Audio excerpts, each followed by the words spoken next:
पाकिस्तान ने फतह 4 cruise missile का कामयाब तजर्बा करके ये साबित कर दिया कि हमारी सरजमीन सिर्फ दिफाई ढाल नहीं बल्कि बर्क रफ्तार वॉरहेड है जो दुश्मन के दिल तक जा सकता है।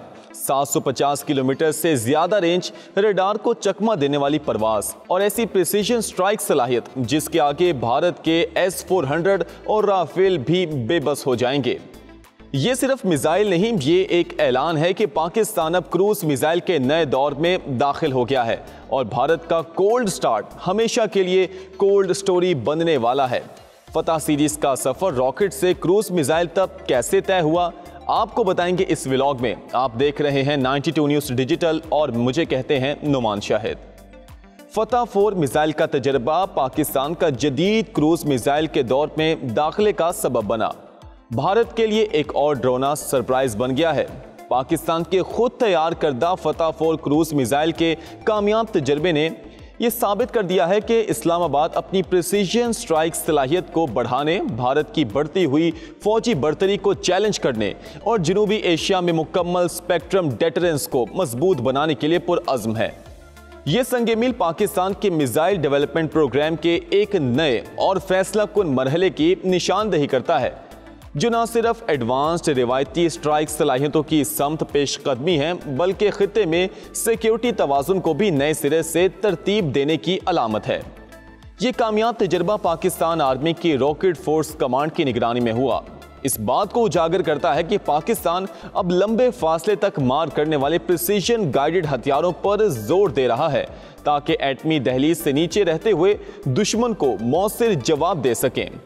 फौजी हल्कों में स्ट्राइकिंग फ्रॉम द ईस्ट के नाम से मशहूर फतह 4 को इस तरह डिज़ाइन किया गया है कि ये लंबे फासले तक हदफ को गैर मामूली दुरुस्तगी से निशाना बनाए और भारत के कसीर परतों पर यानी मुख्तलिफ लेयर्स पर मबनी वाले फिजाई दिफाई निज़ाम को चकमा दे सके। ये निज़ाम महज एक तकनीकी कामयाबी नहीं बल्कि एक स्ट्रेटेजिक पैगाम भी है। ये जाहिर करता है कि पाकिस्तान अपनी डेटरेंस पोजीशन को भारत के जदीद हथियारों जैसे S-400, Triumph air defence system और राफेल तैयारों के मुकाबले में मोतबर रखना चाहता है। व्यूवर्स, फतह सीरीज के रॉकेट से क्रूज मिसाइल तक के सफर की बात की जाए तो फतह मिसाइल 2021 में मुतारिफ कराए गए फतह 1 से शुरू हुई। एक गाइडेड MLRS रॉकेट जिसकी रेंज तकरीबन 140 किलोमीटर थी। इस बुनियाद पर पाकिस्तान ने 2023 में फतह 2 लॉन्च किया जिसकी रेंज 400 किलोमीटर तक बढ़ाई गई और जदीद गाइडेंस सिस्टम शामिल किए गए ताकि सिर्फ 10 मीटर के CEP तक दुरुस्तगी हासिल हो सके। फतह 3 एक अबूरी तजर्बा था जिसमें लंबे फासले तक मार करने वाले गाइडेड रॉकेटों को आजमाया गया, लेकिन फतह 4 हकीकी मानों में एक नया संग मील है जो मुख्तसर फासले के रॉकेट आर्टिलरी से निकलकर हकीकी क्रूज मिसाइल टेक्नोलॉजी में दाखिल होता है। फतह 4 एक खालिस्तान मुल्की मंसूबा है जो स्टेल्थ खुसूसियात, कैनिस्टर लॉन्च और तेज तैनाती के लिए तैयार किया गया है। इसकी तैयारी NASSCOM और नेशनल डिफेंस कॉम्प्लेक्स के इंजीनियर्स और साइंसदानों ने की है। इसकी शमूलियत पाकिस्तान आर्मी की रॉकेट फोर्स कमांड में इस बात की अलामत है कि पाकिस्तान चीन की PLA रॉकेट फोर्स की तर्ज पर अपनी फोर्स स्ट्रक्चर को तरक्की दे रहा है जो कि रिवायती और एटमी दोनों डेटरेंस पर मुश्तमिल होगा। फतह 4 की तकनीकी खुसूसियात और उसकी साख्त की बात की जाए तो इसकी कैटेगरी सब sonic ground launched cruise missile है। इसकी रेंज 750 किलोमीटर से 800 किलोमीटर तक है। वजन तकरीबन 1530 किलोग्राम, वॉरहेड 330 किलोग्राम रिवायती हाई एक्सप्लोसिव तक ले जा सकता है। अगर रफ्तार की बात करें तो 860 किलोमीटर फी घंटा रूसी कैलिबर और अमरीकी टोमाहोक के बराबर है। टारगेट को निशाना बनाने की सलाहियत और दुरुस्तगी 5 CEP मीटर से कम है। फ्लाइट प्रोफाइल 50 मीटर की इंतहाई निचली परवाज रडार से तकरीबन पोशीदा यानी रडार सिस्टम को चकमा देकर अपनी कार्रवाई डाल देता है। फतह 4 सिर्फ दूर मार करने वाला मिसाइल ही नहीं बल्कि ये दुश्मन के रडार को धोखा देने के लिए डिजाइन किया गया है। ये मिसाइल टेरेन फॉलोइंग टेक्नोलॉजी इस्तेमाल करता है। इस तरह ये दुश्मन के रडार को बाईपास करके आखिरी लम्हे तक पोशीदा रहता है।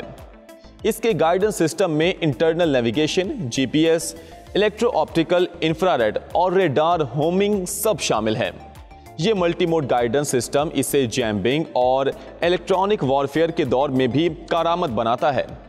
फतह 4 अगस्त 2025 की पाकिस्तान के यौम आज़ादी परेड में पहली बार अवामी सतह पर दिखाया गया। इसका मकसद पाकिस्तान को ऐसी सलाहियत देना है जो कि वो दुश्मन के अहम मराकज़ को गैर एटमी जवाब से तबाह कर सके। ये missile terrain following, flight profile पर चलता है और GPS, INS और रेडार होमिंग जैसे मल्टी मोड गाइडेंस इस्तेमाल करता है। इसके साथ AI बेस्ड टारगेटिंग और इमेज मैचिंग एल्गोरिदम्स इसे हरकत करके अहदाफ पर भी हमलावर होने के काबिल बनाते हैं। ये मिसाइल चीनी निजात TA-5450 टेल 8x8 से फायर किया जाता है जो 3 मिसाइल एक साथ ले जा सकता है। इसकी अहम खसूसियात ये है कि जिंदा रहने और दुरुस्तगी के लिए डिज़ाइन किया गया है, जबकि इसकी इंतहाई निचली परवास 50 मीटर ऊंचाई पर है। ये मल्टी मोड गाइडेंस GPS से महरूम माहौल में भी हदफ को मार सकता है।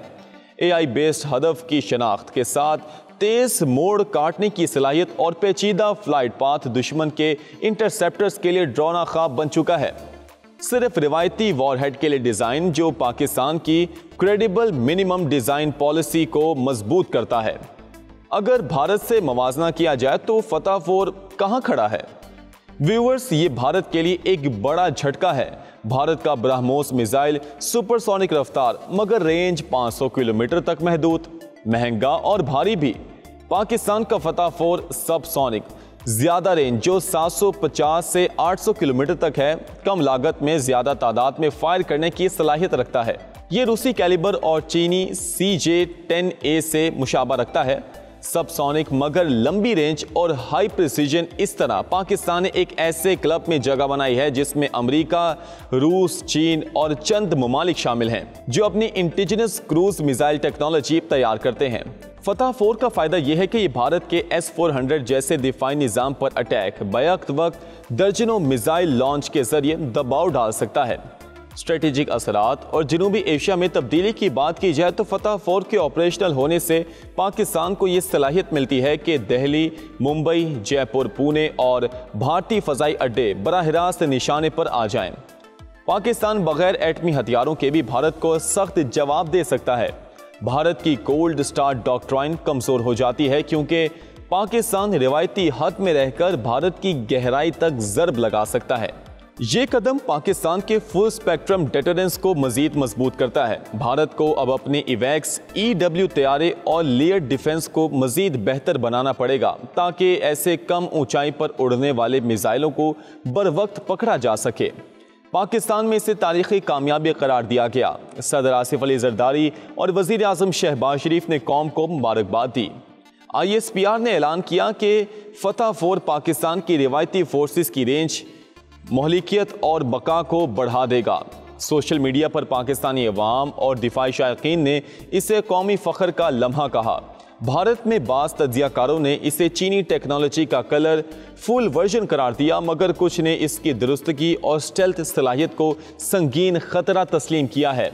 मगरब में इस पर गहरी नज़र रखी जा रही है, मगर चूंकि ये सिर्फ रिवायती वॉरहेड के लिए है इसलिए जौहरी तनासुर में कम तशवीश पाई गई। तुर्की, सऊदी अरब और अज़रबैजान जैसे ममालिक ने इसे मुस्लिम दुनिया में पाकिस्तान की दिफाई जिद्दत का मजहर करार दिया। पाकिस्तान का नया दौर प्रिसीजन स्ट्राइक की तरफ सफ़र भारत के लिए बहुत ख़तरनाक करार दिया जा रहा है। फतह 4 का कामयाब तजर्बा पाकिस्तान के लिए एक वॉर शेड मोमेंट है। ये सिर्फ एक मिसाइल नहीं बल्कि एक स्ट्रेटेजिक सिग्नल है। पाकिस्तान ने साबित कर दिया कि माली और तकनीकी पाबंदियों के बावजूद वो जदीद हथियार बना सकता है। इससे पाकिस्तान को खित्ते में नेटवर्क सेंट्रिक वॉरफेयर की तरफ ले जाया जा रहा है, जहां मिसाइल, सैटेलाइट, UAVs और डिजिटल कमांड सिस्टम्स मिलकर रियल टाइम अहदाफ को निशाना बनाएंगे। आखिरकार फतह 4 पाकिस्तान का दुनिया को पैगाम है, हम दिफाई लिहाज से भी तैयार हैं। हम एटमी हद से नीचे भी अपने दुश्मन को रोक सकते हैं और हम किसी भी नई जंगी हकीकत का मुकाबला अपनी इंडिजिनस टेक्नोलॉजी से करेंगे। बैनुल-अक़वामी सतह पर अमेरिका और मगरबी ताकतें इस मिसाइल पर नज़र रखे हुए हैं, लेकिन चूंकि ये सिर्फ रिवायती वॉरहेड के लिए डिज़ाइन किया गया है इसलिए न्यूक्लियर हथियारों की तरह आलमी दबाव का सामना नहीं करना पड़ेगा। पाकिस्तान के दोस्त ममालिक जैसे तुर्की और आज़रबाईजान में इस कामयाबी को खुश आइंद समझा जा रहा है। व्यूअर्स, जरा सोचिए, जब एक छोटा सा मुल्क अपने महदूद वसाइल के बावजूद इतना बड़ा कारनामा अंजाम दे सकता है, तो फिर ये पैगाम सिर्फ दुश्मन के लिए नहीं बल्कि पूरी दुनिया के लिए है। फतह फॉर पाकिस्तान के साइंसदानों का, इंजीनियर्स का और उन जवानों का कारनामा है जो दिन रात वतन की हिफाजत के लिए कोशा हैं।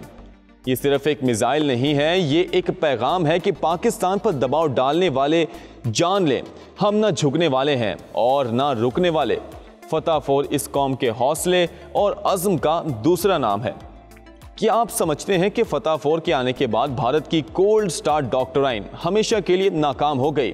कमेंट्स में अपनी राय जरूर बताइएगा। तब तक के लिए मुझे दीजिए इजाजत। अल्लाह हाफिज।